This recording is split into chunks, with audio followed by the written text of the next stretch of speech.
Welcome to solverfy. Okay, so here we want to intake three integers and produce the maximum, medium, mean, and minimum of them, right? So I'm just going to call this 4m's for max, median, mean, and minimum. It's our procedure name, and it'll intake just the three integers, right? So we just have a1, a2, and a3, and they could be in any order.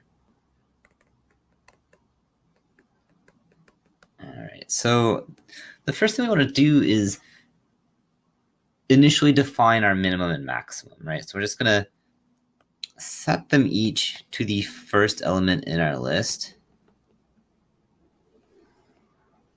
as a1 and a2, and then we'll adjust them accordingly if necessary. So we'll initialize those. And so first, let's say we can start with the minimum, but you could start with the maximum. This order is not too important. So say for I, our index running from 2 to 3, so just for the other two elements, let's say if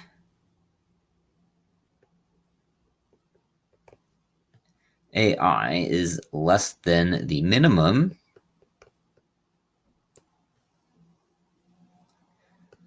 then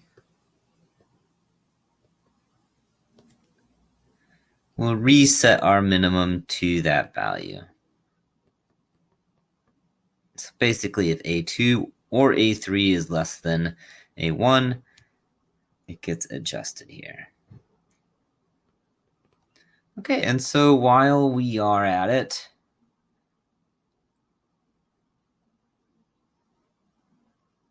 we can do the same thing with the maximum, right? So if you could put this in a separate for loop as well, but if AI is greater than the maximum, then, well, same thing. Then we'll set our maximum, reset it to AI. Okay, so now we have found our minimum and maximum. Now the mean, right, is the average. So for that, we don't need any loops. We can just do a little arithmetic, right? So we'll just set the mean identically equal to the sum of A1 plus A2 plus A3. You might even have a function for sum, but with just three elements.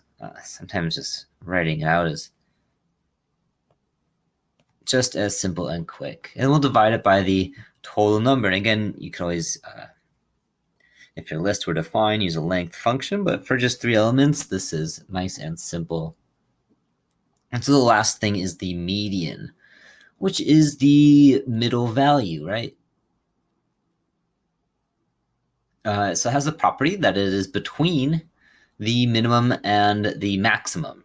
And so we're going to use that fact and the fact that we've already found the minimum and maximum.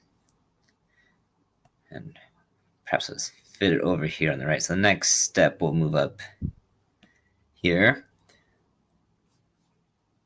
We'll go through the index, right? So we'll take another for loop and go through our list of 1, 2, 3. We're just going to say, well, if the minimum is less than or equal to the element in question, which is less than or equal to our maximum, right? So we're basically just saying, is this element in between our minimum and maximum? Well, if the answer is yes,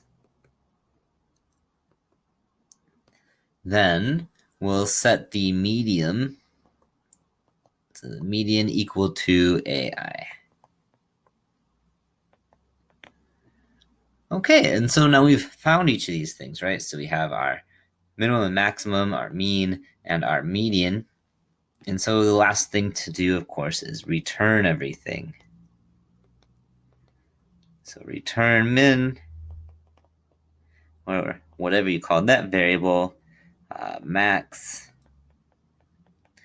We also want to return the mean and the median. Great, and then that will